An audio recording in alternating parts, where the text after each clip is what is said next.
This Good Morning Northwest morning sprint is brought to you by Bill's Heating and Air Conditioning.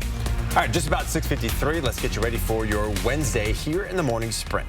Destiny Richards is live at EWU, kicking off Black History Month. Sydney Charles has details on reports filed by the Memphis Police Department after video footage was released showing the brutal beating of Tyre Nichols. But let's get started with Mark and your cloudy and cool forecast today. Yeah, warmer than yesterday, but still cool. I mean, it's just above freezing. The forecast radar showing that most of the snow is really going to hang out in that northeastern part of the state, Colville, and all the way across into Bonners Ferry. Then it's going to be cloud cover that's going to be with us.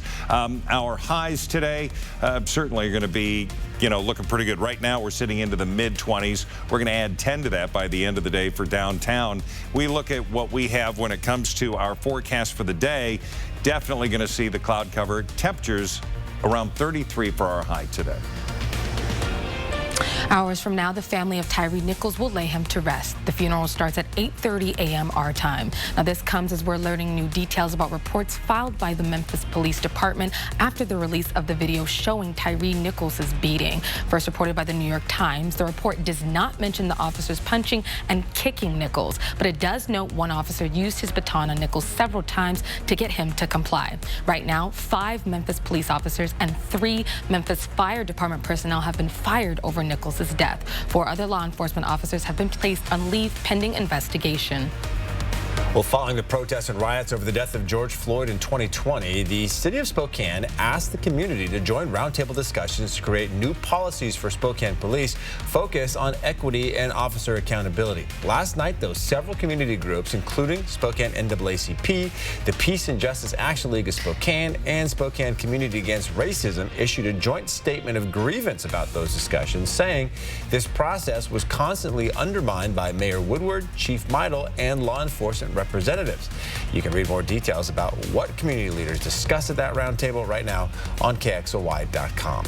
Breaking news out of Oregon this morning. A man who police say was using dating apps to lure, kidnap, and torture women is dead hours after apparently shooting himself during a standoff with police. Benjamin Obadiah Foster had been wanted for attempted murder and on the run since last Tuesday. He was taken into custody last night after a standoff that lasted for hours. Grants Pass police plan to hold a news conference to discuss this today. Embattled GOP Congressman George Santos has stepped down from his 2 committee assignments, but most people in his district say he should resign from Congress entirely. A new poll conducted about a week ago shows 78% of voters in New York's 3rd district want Santos to step down, and even more have an unfavorable view of him, according to the survey from Newsday and Siena College.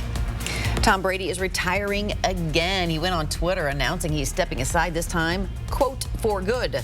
His last retirement lasted 40 days, so we'll see about this one. This morning, we have been live at EWU talking all about their Black History Month events happening through the month of February. It all starts with a Black-owned business pop-up happening today at the pub.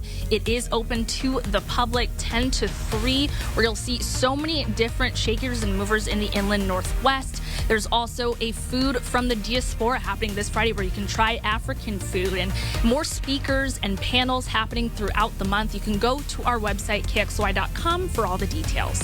The city of Spokane is asking for your input on how to implement a long-term housing solution. The survey is asking you about your housing needs, the experience of finding housing, and your vision for housing in the area. We have a link to fill out that survey. It's on KXLY.com. A controversial bill about drinking and driving is under consideration in Olympia right now. If passed, it would make Washington the 2nd state to drop the legal blood alcohol limit from 0.08 to 0.05%. Nearly 20 years ago, Scott Hoyam, who goes by the she pronoun now, survived the DUI that put her in a coma, suffering a broken neck. She supports the new bill so the same tragedy doesn't happen to others. You can read more about her story and the bill on KXLY.com. A new study shows drug use among teens was down during the first year of the pandemic compared to the years before. But adult use of cannabis, illegal drugs, and alcohol during the pandemic either rose or stayed the same. One of the reasons teens use fewer drugs, according to an NYU professor not involved with the study, says probably because they were separated from their friends and likely didn't have as the same access to the drugs. Well, parents might want to consider limiting babies' screen time. A new study found that increased use of screen time during infancy was associated with poor executive functioning by age 9.